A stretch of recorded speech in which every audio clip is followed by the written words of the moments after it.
This is Julia Davis from Finchley Yoga and the Yoga Teachers Forum, and I'm here with Dianne Murphy today. And Dianne teaches teen yoga from Finchley Yoga, and I feel really grateful that Dianne comes to my studio because she has many years of experience working with teenage boys and teenage girls, and she also trains teachers to teach teenagers yoga, and she also works from a therapeutic place within schools. So she works as a teacher. She has many years of experience as a teacher. So it was very clear to me when I met up with Dianne that she had a real passion for bringing what teenagers need into their lives. So welcome, Dianne.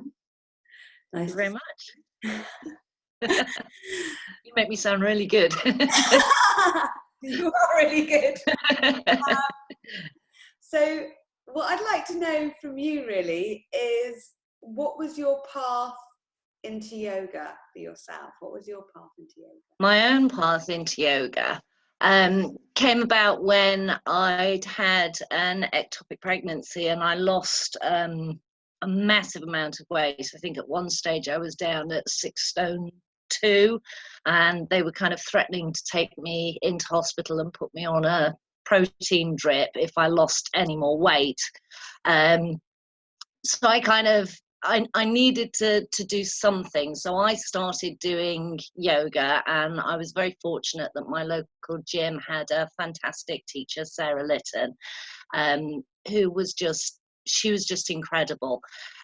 What she pointed out to me very, very quickly one day that I hadn't really noticed, and I suppose it's when you're a teacher, it's less of a job that you do and more of an intrinsic part of your character.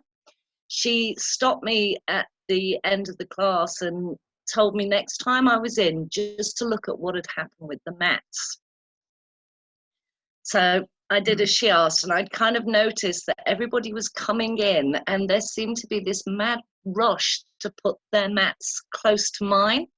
And I hadn't even realized it. And it had turned out that apparently I'd been helping people with alignments and giving them explanations that they just seemed to find really, really accessible when they were struggling.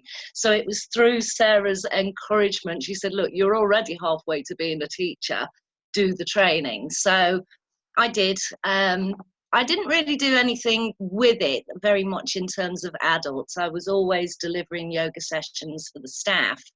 When I took a break from teaching to have my own kids, then I came back to teaching in schools, and I'd noticed this absolutely exponential increase in mental health issues amongst the teens that I was working with, anxiety, depression, as well as a lot more other issues that we've seen I'd never seen at the start of my career, things like self-harming, eating disorders, plus we now have the impact of social media on the kids with all the online bullying, plus the pressures of appearing to be a certain way that social media pushes on kids. They were just struggling under the pressure, and then with the pressures of school on top of that, these poor kids were crumbling. So I started offering yoga to the teens as well. And yeah, from there it's just been non-stop, and I've loved every minute of it.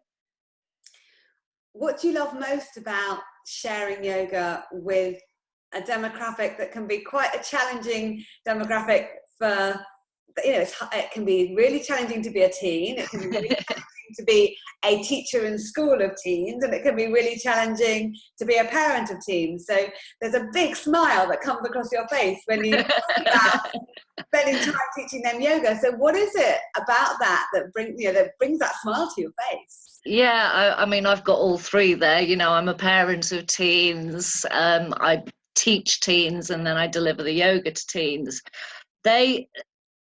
They question everything, they challenge everything, and that is part of what makes them so difficult and challenging. But at the same time, that challenge that they're doing is challenging the world. And if we can guide them to challenge in a positive way, then they can be a positive change in the world. They have the power to make the world a better place through that questioning, through that challenging. And I love it. I love it when they question. And I love seeing it when you have helped guide them towards having the tools that they can take the world on. They can take themselves on, first of all, which that's the first challenge in teenage years, is to be able to take on and deal with themselves. Once they've got that, they can then go on and deal with the world at large. So I know, because I know you, and you teach, I know that you have a boy and a girl, and that you teach boys and girls. And yes. I was very specific in requesting a class specifically for girls and for splitting the age groups up. So we have a class that is for GCSE and above, and below GCSE. So I wondered whether you could talk to the benefits of having single-sex teen yoga classes for boys as well as girls, because I know you've got experience with both, and also the benefits of keeping those age groups separate as well. Yeah, I mean, it's interesting because very often when I'm teaching yoga in schools, because of the constraints that schools have, it's not always an option to teach them separately. But then when I'm obviously in single-sex schools, then that's a moot point. But also when I'm teaching outside, they do tend to be single-sex and separated age groups. The biggest benefits of all is that we've come a long way in equal opportunities, and we recognise that we are all able to access the same things, be we boy or girl, male or female, or any of the vagaries in between. But each of us do have different needs, different mindsets, different physiologies, different things that are going to preoccupy us, stress us out, different things that we're going to ruminate on. And that goes as well for the sexes as it does for the different ages. What's going to preoccupy the mind of an 11, 12 or 13-year-old is going to be very, very different to what's preoccupying the mind of a 16 and 17-year-old. So I think you have to take a slightly different approach where it's possible. As I say, in schools, the constraints are that you don't always have that option. Being able to have the single-sex classes means that you can focus on their individual needs, both mentally and emotionally, as well as physiologically. And there are differences between the two. I'd like to ask you as well, you mentioned that there are stresses and strains on teenagers that you're seeing in the classroom that weren't there previously.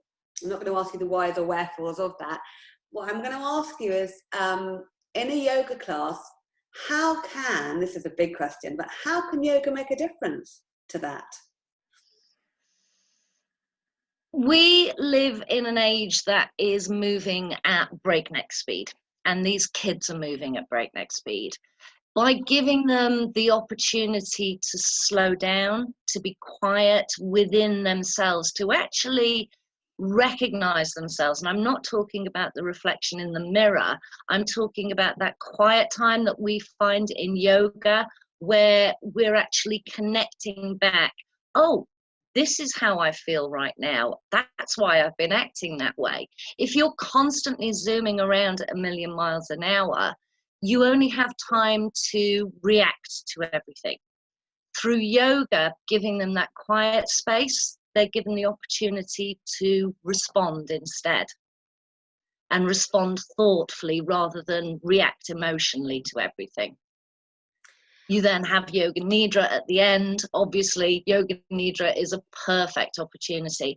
And I think more than anything else for teens, what I've found with a yoga class is that it creates a safe space for them. And that knowledge of a safe space means that they are willing to open up much more. As a perfect example, I was teaching this Monday at Finchley Yoga for the older group, and one of the girls walked in, and as soon as she walked in, she said, look, can we just have 5 minutes? I want to talk about something. So she wanted to just talk through this thing that had been going on with her. I'm not going to go into details or name names, but she wanted that opportunity. What was lovely is that she recognized yoga as being the safe space in which she could do that.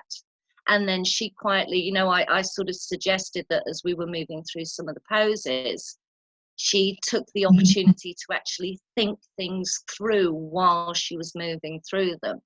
And then to sort of see how she felt about things at the end, just you know, touching in very briefly again with what she'd managed to achieve.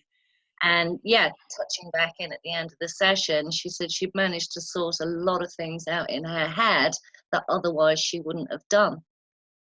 So what is it about mindful movement? Because that's a big difference between mindfulness as it might be taught as a seated practice, you know, in that way. What is it about moving the body that is so beneficial for teens in particular? Do you know the most obvious reason is 5 days a week for 5 hours a day, they're told to sit still and, you know, just focus on their work. So, I mean, these are kids whose energy levels are way up there.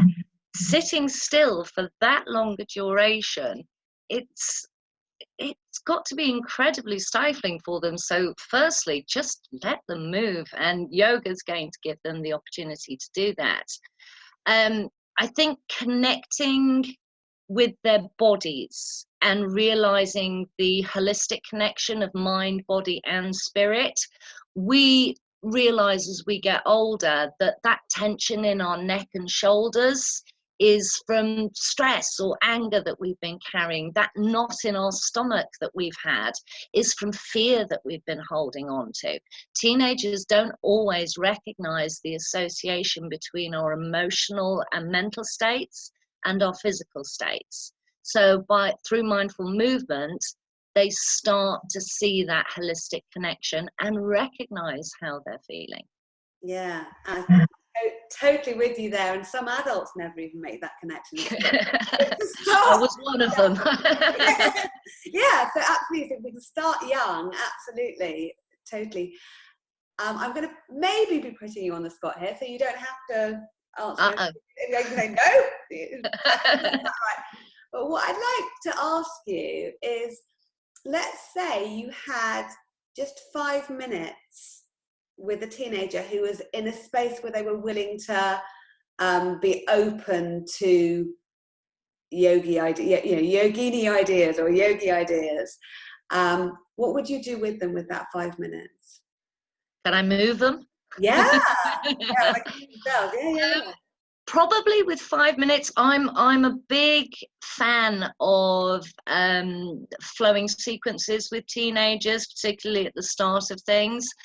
So I love bringing in a simple vinyasa or sun salutation, mainly because it stretches every muscle in the body apart from the tongue, and it's nice to give that one a break.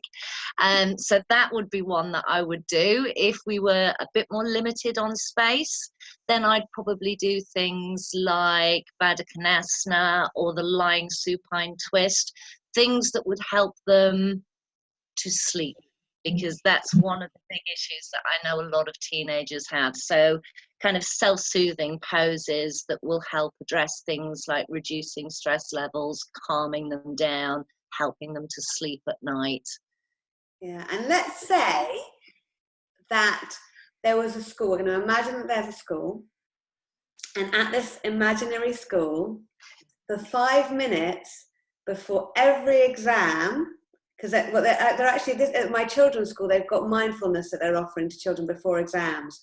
And I'm wondering if they offered 5 minutes of yoga before exams, what difference that might make. So it's maybe not be such a big step to take. If they're already looking at one thing, they may well be starting to look at another. So let's say it is 5 minutes before GCSE blah blah, and there are teenagers there, and you've got 5 minutes to make a difference between how they'll feel before and how they'll feel stepping into that exam room. What would you do with that time? What would I do? I would probably get them starting off with a little bit of forward bend and ragdolling up, letting them know that it's a great way to get the oxygen back up in the brain, helps to wake the brain up and make it nice and alert. Then I might do some either square breathing or alternate nostril breathing, just to help them be calm.